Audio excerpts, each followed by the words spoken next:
saya Pisvita Krakatoa, atau saya biasa dipanggil dengan sebutan Vito. Saya berada di kelas 4B SD Sin Carolus, Kota Bengkulu. Hari ini Vito mau menuntaskan salah satu tugas Vito terkait PJBL, yaitu tentang arsitek. Hari ini Vito akan menjelaskan tentang arsitek idola Vito dan beberapa karyanya. Arsitek Vito ini adalah Insinyur Soekarno. Vito menjadikan beliau sebagai arsitek idola Vito karena karya-karya beliau masih bisa Vito lihat di daerah Kota Bengkulu ini. Dan juga Vito sangat bangga kepada Vito juga bangga kepada beliau karena arsiteknya, beberapa rancangan bangunannya sudah tersebar di berbagai wilayah di Indonesia. Insinyur Soekarno itu lahir tanggal 6 Juni lah ya, tahun 1901 di Peneleh, Surabaya.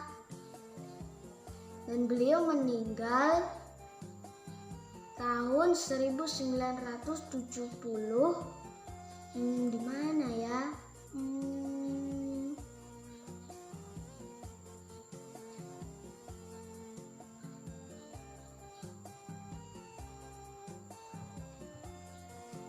Mana ya?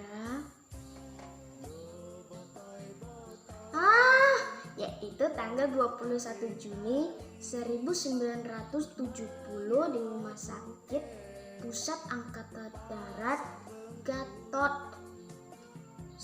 Subroto, Jakarta.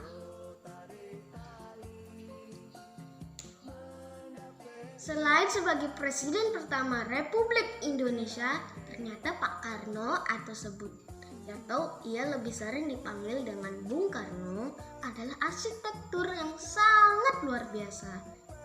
Karya-karya beliau tersebar di berbagai tempat di seluruh Indonesia. Karena beliau telah berkali-kali diasingkan ke berbagai wilayah di Indonesia itu oleh pemerintah Belanda.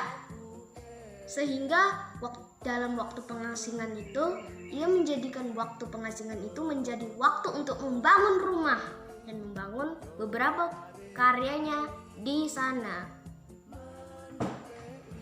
Tapi hal ini sebetulnya tidaklah mengherankan, karena Insinyur Soekarno adalah lulusan Teknik Sipil Institut Teknologi Bandung atau mempunyai singkatan ITB di masa lalu. Nah, Vito mau bilang, maaf ya, Vito tidak dapat menyebutkan namanya nama ITB di masa lalu itu, karena dalam pembuatan namanya sekarang masih menggunakan bahasa Belanda, jadi Vito belum bisa membacanya. Setelah lulus sekolah teknik pada tahun 1928, Bung Karno bersama Insinyur Anwari mendirikan Biro Insinyur Soekarno dan Anwari di Jalan Regensweg nomor 22 Bandung yang sekarang menjadi Jalan Dewi Sartika. Lalu setelah itu bersama Insinyur Proseno juga merancang dan membangun rumah-rumah dan bangunan lainnya. Selama menjabat sebagai presiden, ada beberapa karya arsitektur beliau yang dipengaruhi atau dicetuskan oleh Insinyur Soekarno itu sendiri. Antara lain Masjid Istiqlal, Monumen Nasional atau Monas, Gedung Koveno, Gedung Sarinah, Gedung Nusantara, Wisma Nusantara, Hotel Indonesia, Tugu Selamat Datang, Monumen Pembebasan Irian Barat, Patung Dirgantara, dan terakhir adalah rancangan skema tata ruang Kota Palangkaraya yang diresmikan pada tahun 1957.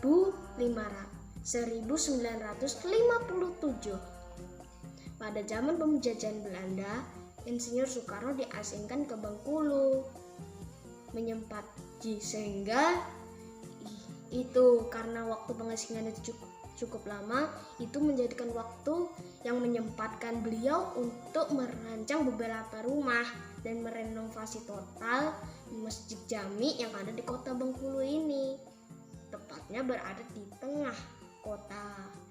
Renovasi bangunan masjid ini berlangsung pada tahun 1938 sampai 1942. Masjid Jami Bengkulu ini pertama kali dibangun diperkirakan pada abad ke-18 dengan bentuk yang sangat sederhana sekali. Awalnya masjid ini dibangun di Kelurahan Kampung Baja, Bengkulu, dekat lokasi pemakaman Sentot Ali Basya, teman seperjuangan Pangeran Diponegoro yang dibuang Belanda ke Bengkulu. Masjid Jami Bengkulu berada di ketinggian 28 meter atau maksudnya 20 meter di atas permukaan laut. Berjarak kalau dari Mangorok adalah 1,2 km. Masjid Jami Bengkulu pertama kali dibangun diperkirakan pada abad ke-18 yang masih dengan bentuk yang sangat sederhana ya. Pada abad 19 Masehi, bangunan Masjid Jami Bengkulu masih sangat sederhana dan dengan berbahan bangunan kayu dan beratap rumbia. Rumbia ini adalah atap sejenis kayu. Nah, ini dari dahulu memang sudah sangat sederhana sampai sang arsitek handal datang ke situ ya dan memperbaiki yang menjadi secantik seperti sekarang, yaitu Insinyur Soekarno. Bangunan masjid yang ada sekarang adalah merupakan hasil renovasi yang dirancang oleh Insinyur Soekarno dengan mengubah beberapa bagian bangunan masjid. Tetapi ada bagian yang dipertahankan juga, seperti dinding dan lantai. Bagian yang dirancang ulang oleh Soekarno adalah atap dan juga tiang masjid. Atap masjid rancangan baru ini berbentuk 3 lapis yang melambangkan iman, Islam, dan ihsan. Masjid ini juga dihiasi dengan ukiran ayat Al-Quran dan pahatan berbentuk sulur dengan cat warna emas gading. Dana pertama renovasi masjid ini didapat dari swadaya masyarakat dan bahan bangunannya diambil dari desa Air Dingin yang dahulu termasuk wilayah Bengkulu Utara. Selama di pengasingan, Bung Karno juga sempat merancang 4 buah rumah tinggal, tetapi hanya 2 yang jadi, yaitu rumah kembar untuk revendaris residen dan juga rumah untuk seorang demang. Bapak Ibu guru dan teman-teman dimanapun berada, demikianlah kisah tentang Insinyur Idola Vito, yaitu Insinyur Bung Karno.